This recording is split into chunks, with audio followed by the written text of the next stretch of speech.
There's no more margin for error tonight for the New York Islanders. It's win or go home.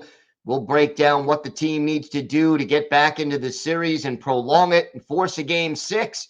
We've got all that and a lot more on today's Locked On Islanders podcast. Your Locked On Islanders, your daily podcast on the New York Islanders. Part of the Locked On Podcast Network, your team every day.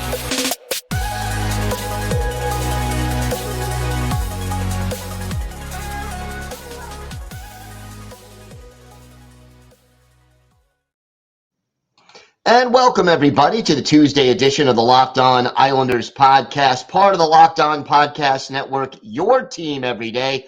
Want to thank everyone for making Locked On Islanders your first listen every day. And don't forget to subscribe on your podcatcher of choice or on YouTube so you can get new episodes as soon as they drop. Today's episode is brought to you by Gametime. Download the Gametime app, create an account, and use code LOCKEDONNHL for $20 off your first purchase. We have got a lot to discuss. Tonight's big Game 5 coming up. But first, if there's something Islanders related on your mind, if you have a question, a comment, maybe a topic you'd like us to discuss on a future episode, feel free to send us an email. The email address, lockedonislanders@gmail.com. And if you leave your first name and where you're from, we're happy to mention you on the show when we discuss whatever it is that's on your mind.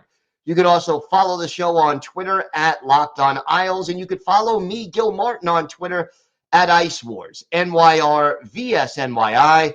We'll keep you up to date on all the latest Islanders news, notes, and happenings, and I am live tweeting during every Islanders home and road game. So join me for some instant insight and analysis. And hey, it's always great to talk a little Isles hockey with fellow Islanders fans, game time or anytime. So please do reach out.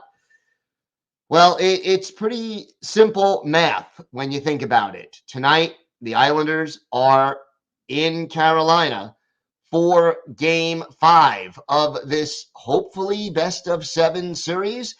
And for the Islanders, it's a 7 o'clock Eastern time start. And if they win, the series continues. If they lose, they hit the Lynx and the season is over. Now, don't forget, it's Islanders Hurricanes, 7 o'clock Eastern time tonight. Win or go home.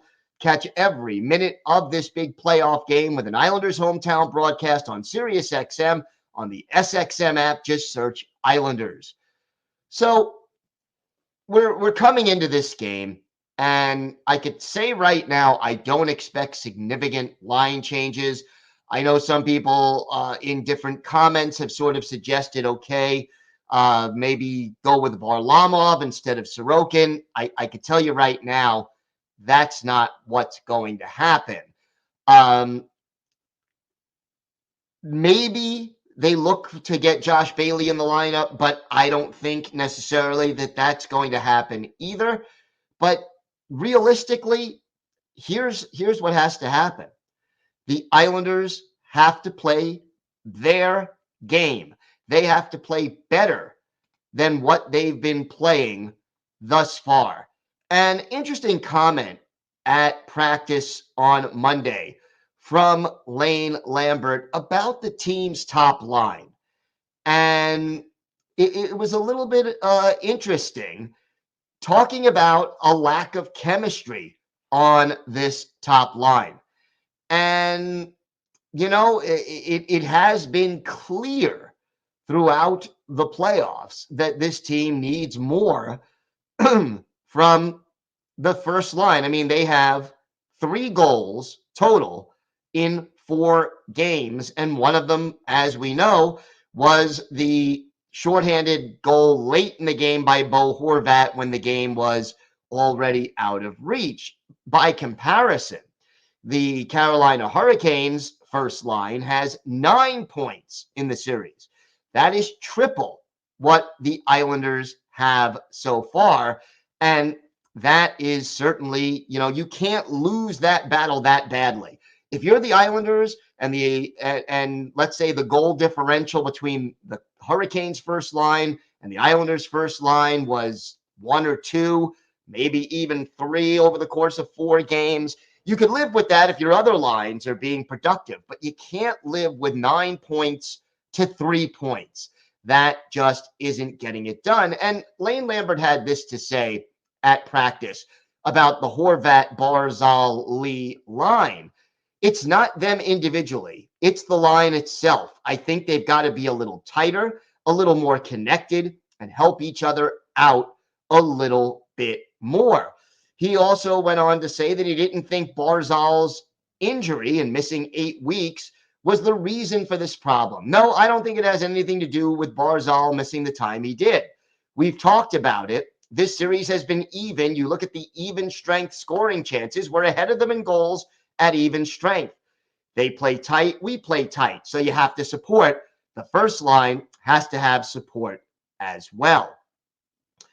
Look, there is no surprise in my mind about the difference between the second line, which has produced a lot of the offense, and that's Nelson, Engvall, and Palmieri, and the first line. And I've been saying even before the playoffs started that Anders Lee and Bo Horvat are too similar in skill set and style of play to complement each other well on the top line. And I'm not saying I necessarily have a better answer for the top line.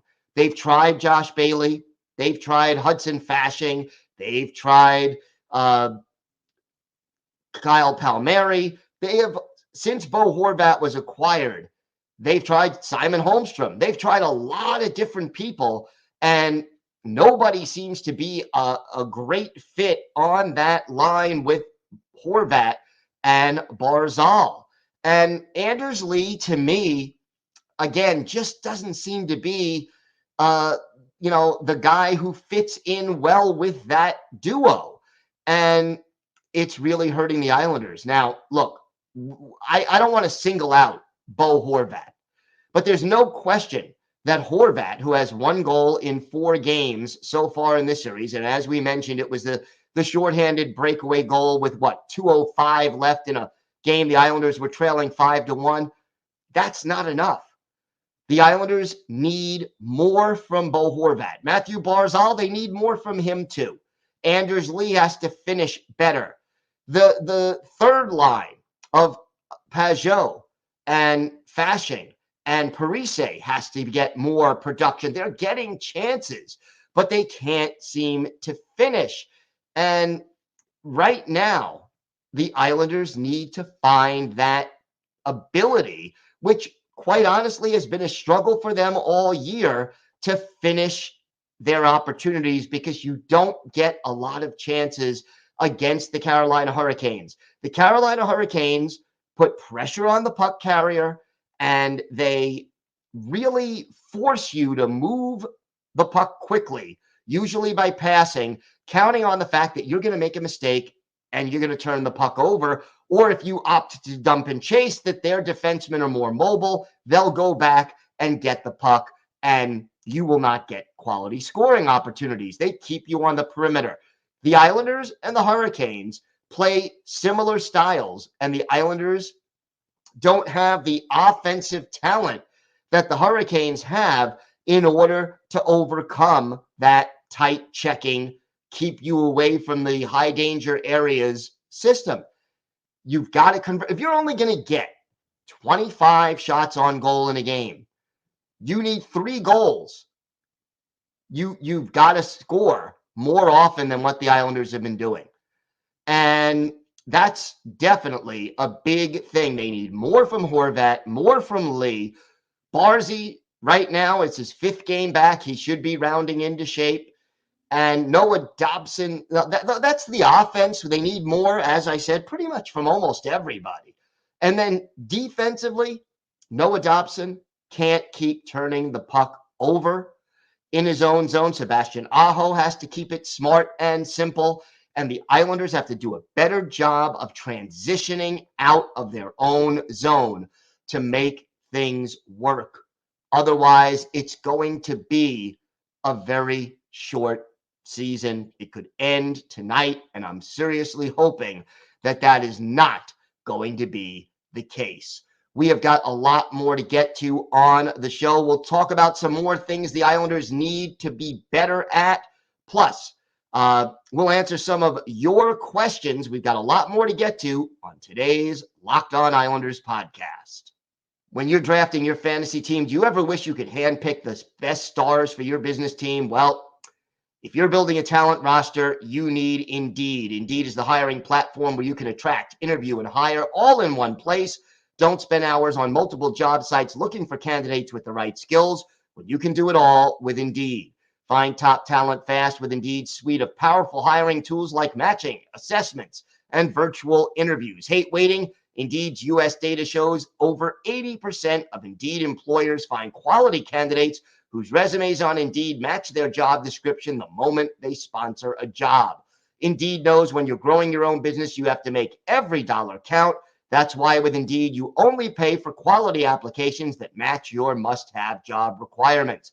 Visit Indeed.com/locked on to start hiring now. Just go to Indeed.com/locked on, Indeed.com/locked on. Terms and conditions apply. Cost per application pricing not available for everyone. Need to hire? You need Indeed. So the Islanders, they need more. And one of the areas they need more from, and I know this is a little bit of a surprise, but it's Ilya Sorokin. Ilya Sorokin's numbers in the playoffs do not add up to the numbers he had in the regular season. And usually in the playoffs, scoring is harder to come by. His save percentage in the regular season was .924. In the playoffs, it's down to .917. His goals against average in the regular season, Ilya Sorokin, 2.34. In the playoffs, it's 2.96. He hasn't been bad. I think out of the 3 games the team has lost, one of them he was just not particularly close to his usual self. But in the other 2, especially game 1, I don't blame him for game 1 and game 4 that they lost. Like I said on yesterday's show, all those goals were high quality danger chances where I don't think he could have done a lot to change that outcome. But the Islanders need Ilya Sorokin to be grade A, top of his game, Ilya Sorokin. And so far, they have not been getting that. The other area that we absolutely have to speak about is the power play. And look, not gonna lie about it. It's been an absolute disaster for the New York Islanders over the course of this season, over the course of this series, excuse me. And, you know, you could sit there and talk about, oh, yeah, the officiating needs to be better. It hasn't been what we expected or what we wanted. And, you know, you could talk all you want about that. And you know what? There is some truth to that, but they're going to call what they're going to call. And the thing that bothered me about game 4 was after the Islanders got called for some questionable penalties, they changed their style. You can't do that. You're going into this game, you have to play to your strengths. And one of the Islanders' advantages over Carolina is they are the more physical team. And they cannot just stop being physical. No, the sticks can't come up. You can't stop moving your feet and take those lazy tripping penalties or hooking penalties. But you got to be physical. You can't board. You can't high stick. You don't take those kind of penalties.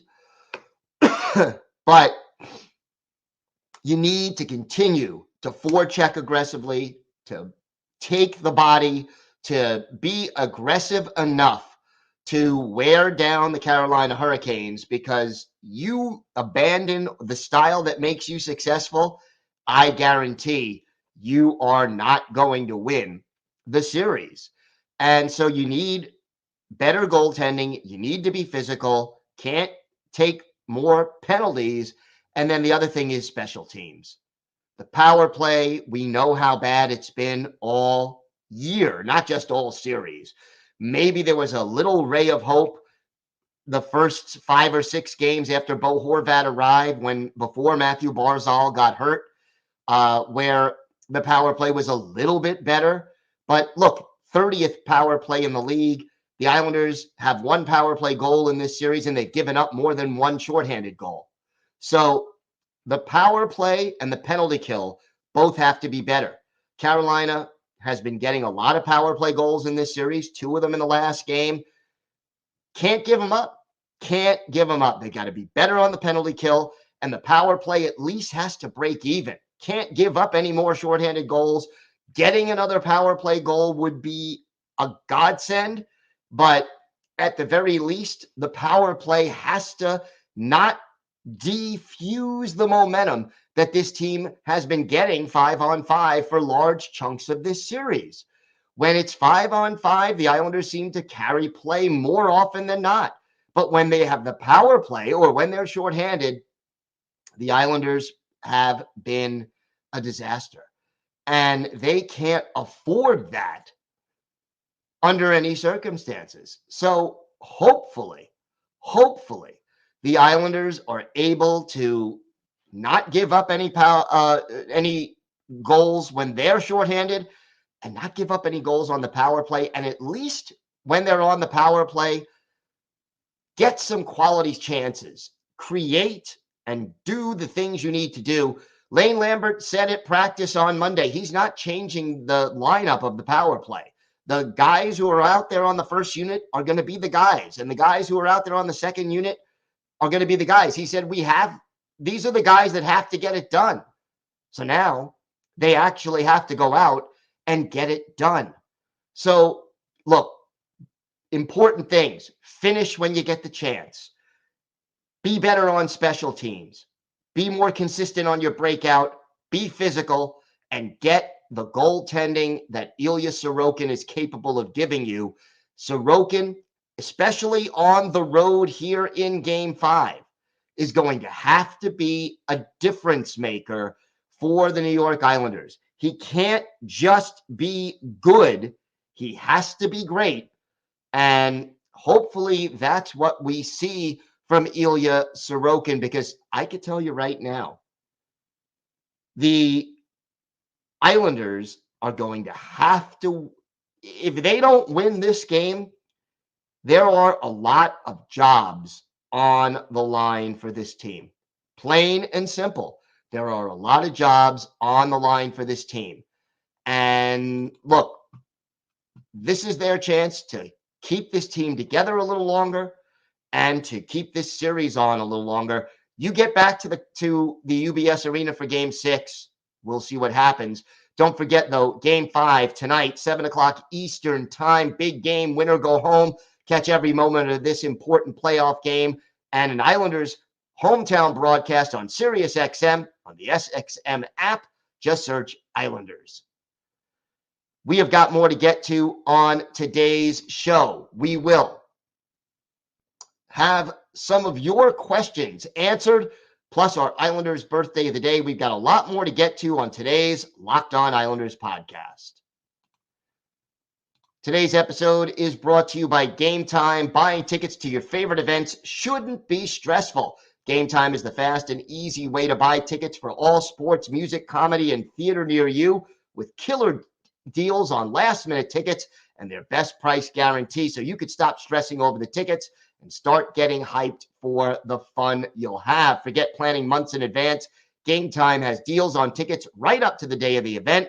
Get exclusive flash deals on tickets for football, basketball, baseball, concerts, comedy, theater, and more. And the Gametime guarantee means you'll always get the best price. If you find tickets in the same section and row for less, Gametime will credit you 110% of the difference.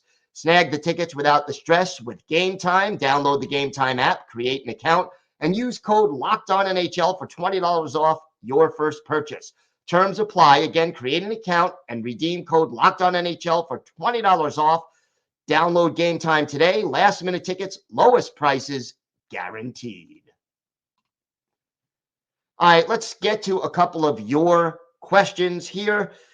This one is from Ryan. He says, "Hey, Gil, just thought of this, but how big of an impact do you think Oliver Wahlstrom would have had on the regular season and now in the playoffs if he was healthy?" Well, Ryan, first of all, thank you very much for the question.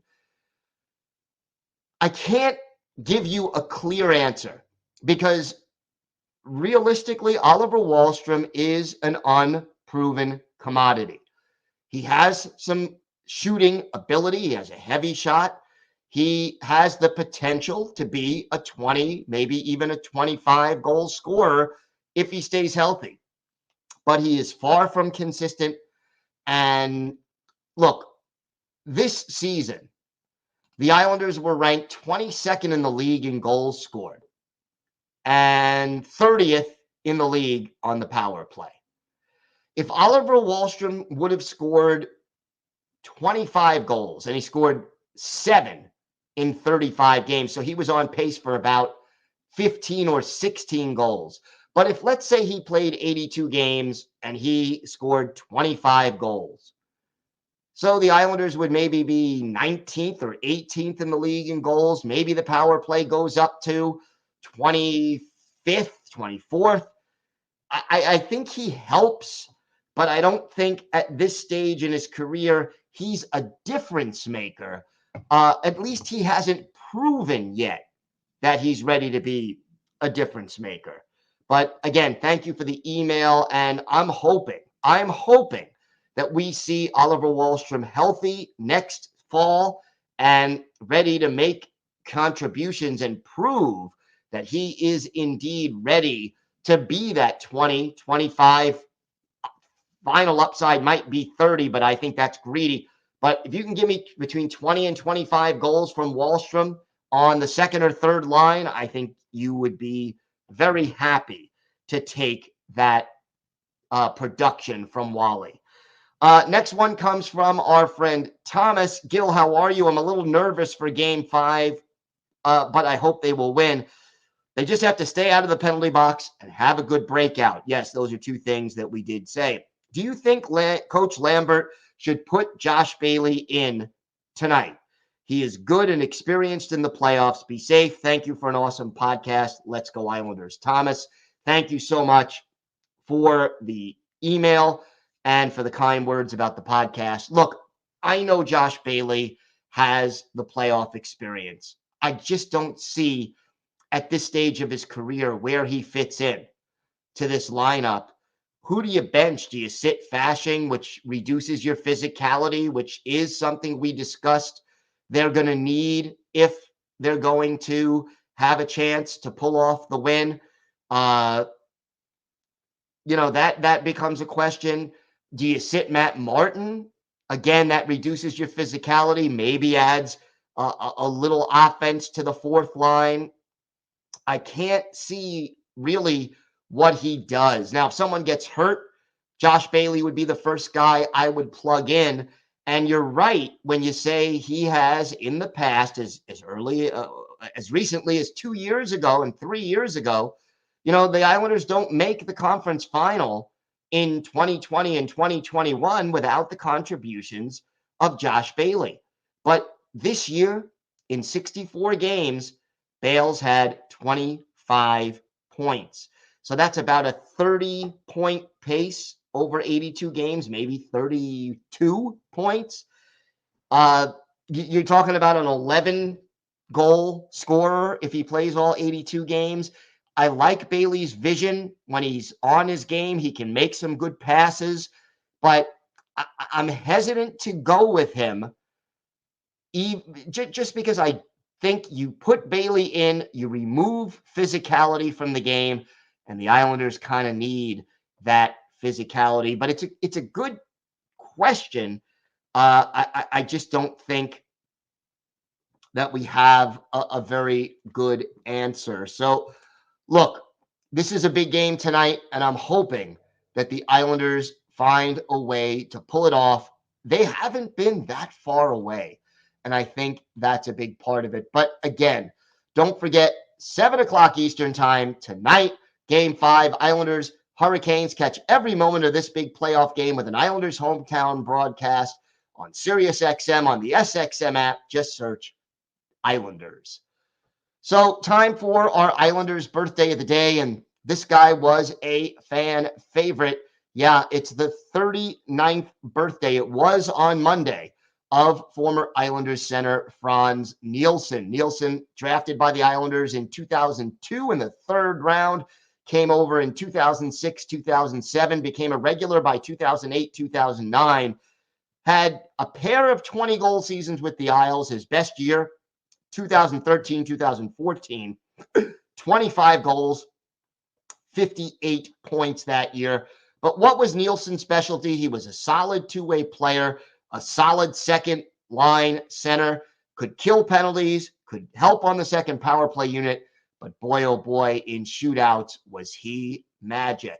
One of his better games as an Islander, we go back to October 25th, 2014 at the Nassau Veterans Memorial Coliseum, the old barn, the Dallas Stars in town.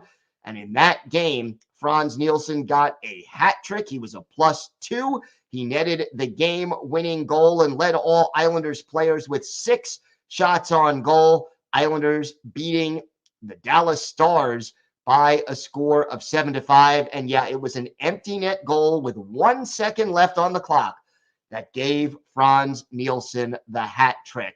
So happy birthday to the Great Dane, Frans Nielsen. He is our Islanders birthday of the day. I want to thank everyone for making Locked On Islanders your first listen today and every day. Every dayers, tomorrow on the show, we'll have our key takeaways from Game 5, and we'll either be starting to talk about the season that was, or we'll be looking ahead to Game 6 back on Long Island.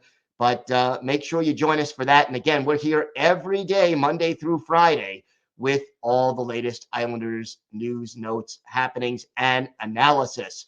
Have a great day, everybody. Stay safe. And of course, let's go Islanders.